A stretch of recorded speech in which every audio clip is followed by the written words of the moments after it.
In the early 1700s, London was the beating heart of a new financial age. Coffee houses buzzed with merchants and speculators trading shares in ventures that promised riches from distant lands. It was here, amid the smoke and ambition, that the South Sea Company was born, a monopoly that would soon ignite the most infamous bubble in British history. The South Sea Company was founded in 1711 with a grand promise: exclusive rights to trade with Spanish America. In exchange for taking on government debt, it was granted a monopoly over the slave trade and the import of goods. But the reality was far less lucrative. Spain allowed only one ship per year, and the company's profits remained a mirage. By 1719, the company's directors devised a scheme to convert the entire national debt into shares.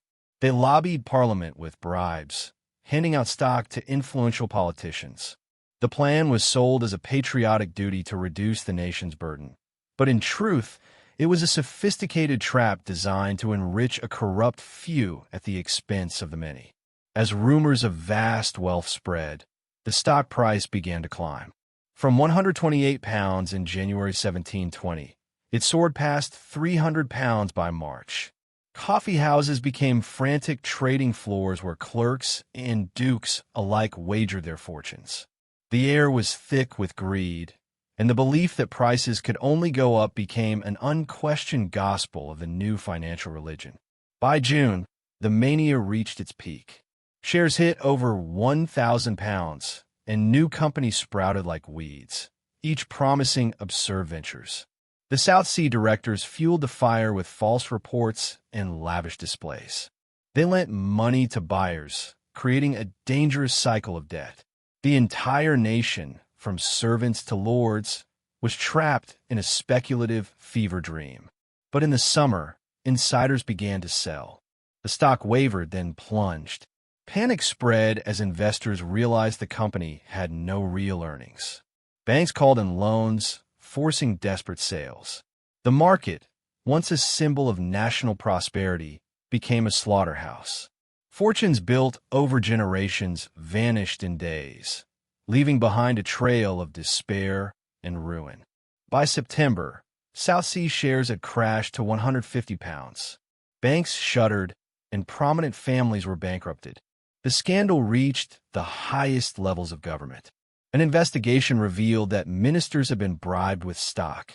The Chancellor of the Exchequer was sent to the Tower, and directors' estates were seized.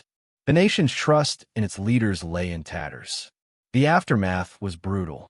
Suicides were reported among the ruined. Coffee houses that once echoed with speculation fell silent. The Bubble Act was passed, ironically banning the very joint stock companies that had caused the frenzy.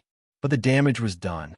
The British economy took years to recover, and the scars on the national psyche would linger for generations. The South Sea bubble exposed the dark side of financial innovation. It showed how easily mass psychology can be manipulated and how greed can corrupt even the most powerful institutions. The episode became a cautionary tale, studied by economists and historians alike. Yet, the fundamental lessons would be forgotten time and again in the centuries that followed. The ruins of grand estates stood as monuments to folly. Families that had lived in splendor were reduced to poverty. The bubble's collapse reshaped British finance, leading to stricter regulations and a deep suspicion of speculative ventures. It also planted the seeds for the modern understanding of market cycles, though the human tendency to chase easy riches remained unchanged. Today, the South Sea bubble serves as a stark reminder of the dangers of irrational exuberance. From the Dutch tulip mania to the dot-com crash, history repeats itself when greed overcomes reason. The names change, but the patterns remain. As we navigate modern markets, the ghosts of 1720 whisper warnings that are all too easy to ignore.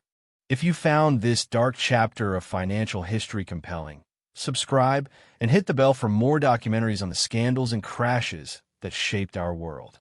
Share this video with someone who loves history, and let us know in the comments, what other financial bubbles should we cover next?